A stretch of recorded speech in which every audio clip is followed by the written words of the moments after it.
नमस्कार, प्रणाम, स्वागत है आप सबको हमारे इस चैनल में। दोस्तों, आज की कहानी है धोखे का जाल, बेबस हुई लड़की। मुंबई की घनी आबादी के बीच बसा एक पास इलाका जहां हर कोई अपनी जिंदगी में मसरूफ था, मगर इसी शांत माहौल के पीछे छुपी थी एक साजिश, एक ऐसी खौफनाक वारदात जिसने पूरे शहर को हिला कर रख दिया। गायब हुई लड़की शनिवार की रात थी। 22 वर्षीय नेहा वर्मा एक मल्टीनेशनल कंपनी में काम करने वाली लड़की अपने ऑफिस से घर लौट रही थी। वह रोज की तरह अपनी स्कूटी से अपने घर के लिए निकली, लेकिन उस रात वह घर नहीं पहुंची। रात के 11 बजे उसकी मां सुमित्रा देवी ने उसे कॉल किया, लेकिन फ़ोन बंद था। मां को लगा कि बैटरी खत्म हो गई होगी, मगर जब सुबह तक नेहा नहीं आई तो चिंता बढ़ने लगी। नेहा की मां और पिता रवि वर्मा सीधा पुलिस स्टेशन पहुंचे। इंस्पेक्टर अजय ठाकुर ने गुमशुदगी की रिपोर्ट दर्ज कर ली। शुरुआती जांच में पता चला कि नेहा आखिरी बार अपने ऑफिस के सीसीटीवी फुटेज में रात 10-15 बजे देखी गई थी, जब वह अपनी स्कूटी लेकर निकली थी। पुलिस को 3 किलोमीटर दूर एक सुनसान इलाके में नेहा की स्कूटी मिली, लेकिन वहां न तो उसका फोन था, न ही कोई और सुराग। आसपास लगे सीसीटीवी कैमरों को खंगाला गया तो एक संदिग्ध सफ़ेद कार दिखाई दी जो नेहा की स्कूटी के करीब रुकी थी। जब कार के नंबर को ट्रैक किया गया तो पता चला कि वह एक किराए की गाड़ी थी जिसे एक रोहित सक्सेना नाम के आदमी ने बुक किया था। पुलिस ने तुरंत रोहित को हिरासत में लिया। पुलिस की उलझनें और बढ़ गई। पूछताछ में रोहित ने दावा किया कि उसने कार किसी रमेश यादव को किराए पर दी थी, लेकिन वह रमेश तक पहुंचने में असफल रहा। पुलिस ने रोहित के फ़ोन रिकॉर्ड की जांच की तो एक अनजान नंबर से उसकी लंबी बातचीत पाई गई जो घटना वाली रात हुई थी।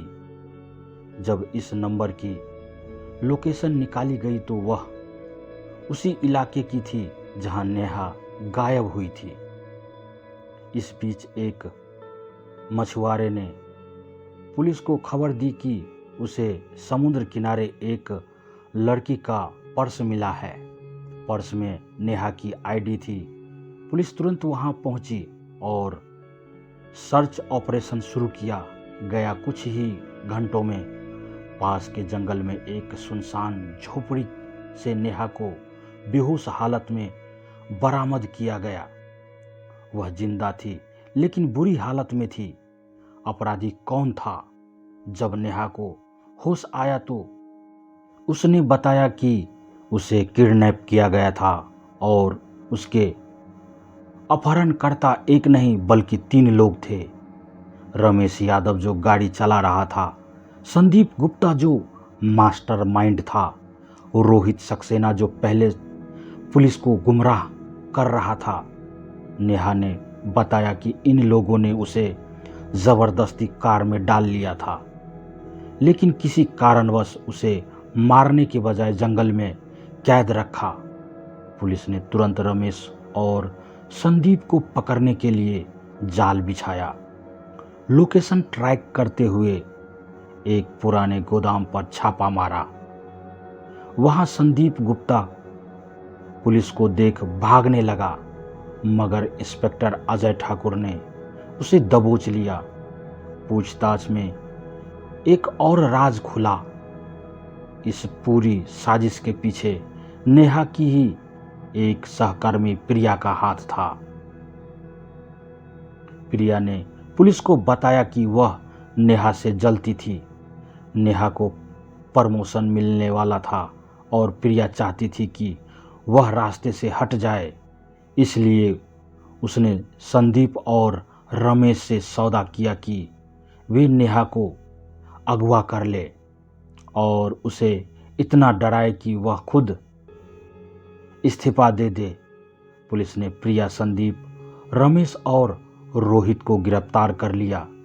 चारों पर अपहरण, साजिश और जान से मारने की धमकी का केस दर्ज हुआ। नेहा को थोड़ी देर लगी इस सदमे से बाहर आने में, लेकिन उसने हिम्मत नहीं हारी। वह पहले से भी ज़्यादा मजबूत बनकर अपनी जिंदगी में आगे बढ़ी।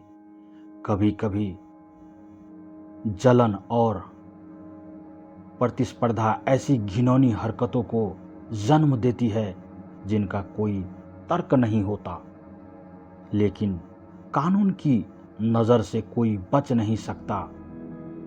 अपराधी कितना भी चालाक क्यों न हो, सच्चाई सामने आ ही जाती है। दोस्तों, अगर कहानी अच्छी लगे तो अपने दोस्तों के साथ शेयर करें। चैनल पर नए हैं तो चैनल को सब्सक्राइब करें, लाइक करें, कमेंट में अपनी राय ज़रूर दें। धन्यवाद। आपका दिन शुभ हो।